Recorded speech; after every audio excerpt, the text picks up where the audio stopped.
The most dangerous situation for a child is when they are living in a home with a non-biological adult. In single mother homes, it looks like mom's boyfriend or your stepdad. That person is statistically more likely to harm you, whether it be physically or sexually or both. When you talk about the children we left behind, what are some of the effects of that? What are some of the traumas and things that like we could say kids, but we're adults now. So even us as adults, what are some things that we deal with today or some kids still deal with today? So let's start with the extreme end. On the extreme end are the obvious things that we complain about: drug addiction, homelessness. And a lot of times the homelessness is linked to drug addiction or some sort of substance abuse, violent conduct, in general, criminal conduct. And some of the criminal conduct links to drug addiction. And I think drug addiction is actually like a really, really big problem. We don't call it drug addiction. Sometimes we try to minimize it. Oh, they just smoke weed. Oh, it's not a big deal. When you talk to people and you drill into their lives, you find out that people who are frequent drug users have been using drugs since their early teens, sometimes preteens. And so you have to ask yourself two questions. One, how does a preteen get drugs? Right? That is a child who's not being protected whatsoever. So that's one. And two, why would a teenager or preteen need to constantly consume drugs? And it's because they're coping with something. Often it's something that is traumatic that's happened to them. I had a conversation with an NYPD detective for dinner. He was talking about, you arrest a perp. Sometimes they got to go to the hospital, or sometimes you're doing paperwork. You're just sitting. There's a lot of like downtime, but you're like sitting one-on-one with this guy you just arrested, and they just talk to you. And he told me, you would not believe how many young Black men have been molested when they were children. Like, it was just a constant theme that he heard. And it makes you also think, why would they tell this NYPD detective about them being molested? And it's probably because no one else listened. I mean, that's the most obvious. Why would you tell a stranger something so deep and personal? It's because, well, no one else seems to care. And here is the stranger actually seems like he cares, even though he's arresting you. Yeah. Right? That's on the extreme end, where the very traumatic childhood situation leads into very traumatic outcomes when they're adults. You talk about that a little bit in terms of how does the brokenness of the fallenness, what situations happen to where these young boys end up in that situation where they get molested? So what behaviors of the adults lead to that? So some of it is just being unaware, and some of it is just carelessness. The most dangerous situation for a child is when they are living in a home with a non-biological adult. In a very simple circumstance, if we're talking about a community of people who are growing up in single mother homes, it looks like mom's boyfriend or your stepdad. That person is statistically more likely to harm you, whether it be physically or sexually or both. That is likely to be the perpetrator. And so that's why in the book, I have an entire chapter dedicated to it, talking about the monsters we let inside our home. We'll just use the most well-intentioned single mother that's out there. At some point, she wants a relationship, right? And she thinks, I wait 3 months, I'm dating this guy, maybe 6 months before I let him meet my child. She's doing all the right things. What she doesn't realize is that that's fine for someone who is not a predator, but a predator will wait. You see hunters who hunt deer and all different types of animals. They sit there in the grass and wait hour after hour after hour until that moment. And so for predators, it is never about the woman. It is always about getting access to the child.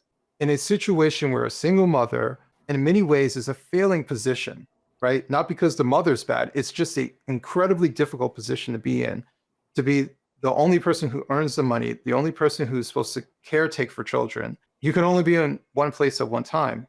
Some man shows up and says, girl, I got you. I'll help you. Don't worry about that. I love your kids. Your kids are great. I'm gonna buy them some McDonald's. Or I'm gonna take them. I'm gonna treat your kids just like they were my kids. That sounds like the most amazing scenario for any woman to hear who's in that circumstance. But that is the trap. These predators, that's the bait. Like they're throwing that out there. You took the bait, and all they have to do is wait, and you get your emotions attached. And so your emotions are attached. You don't see the signs. That thing that's kind of weird that he just did, or why did he come out of the room? I woke up in the middle of the night and he wasn't in the bed. In a normal circumstance, you'd probably ask some questions, but you want to believe that there's no way that you are sleeping with a pedophile. Absolutely. Just that, no, that can't be true. And you will deny and deny. And in many cases, they're hoping that their child will say something, which children are very complicated when it comes to understanding their emotions. Is this good? Is it bad? Because it feels good, but it doesn't feel right at the same time. Or maybe the guy's threatening. If you say something, I will kill you, I'll kill your mother. Like, what do you expect a 5-year-old, a 7-year-old to say to something like that? These are predators. They hunt single mothers. And I don't think we ever say it that particular way. We just like to think, oh, this single mother just happened to be sleeping with a pedophile. No, he purposely wanted to be in that circumstance. He found you. You didn't find him. Like, if it wasn't going to be you, it was going to be another single mother. He wants access to the kids. The kids were always the objective. So that's the extreme. What is the less extreme issues in terms of what kids deal with? So the less extreme is where I say I would fall into. What the children experience is they have 2 people that created them and only one of them cares. And that is something that is hard to grasp for a child. And so children often say, is it my fault? We hear kind of like the trope, 2 parents divorce, the child blames himself for the divorce, right? Because they don't know, they don't understand adult relationships, right? Adults barely understand adult relationships. And so they can't comprehend what is going on. So imagine growing up in a single parent home, the person who helped to create you shows no interest in you, doesn't try, doesn't come around, doesn't pretend, you don't hear from them. And then you look around you and it seems like everyone else has their dad. And so as a kid, you're like, maybe it's because there's something wrong with me. Maybe I'm not worth it. The big thing that I learned as a father when it came to my son was that I'm incredibly important with building up my son's self-esteem. Because in life, shit gets hard real fast. And even for kids. And they're doing things that they've never done before. And they're going to mess up. They need to know that messing up is part of life and it's okay. Rather than it is an example of their flaw, that there is something wrong with them. And that was where I fell into.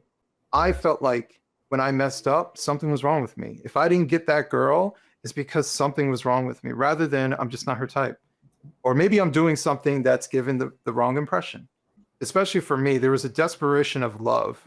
There is a desperation to want to fill that void of love. They accept anything that comes their way, and they don't know if this is this good or bad. They're just like, someone fill that void for me, because my father didn't do that. So I think that was a lot for me when I was younger, constantly looking for external validation. If a girl liked me, I was all in. There was no discernment. Of course, she would break up with me because I'm probably doing stuff. I'm probably acting desperate.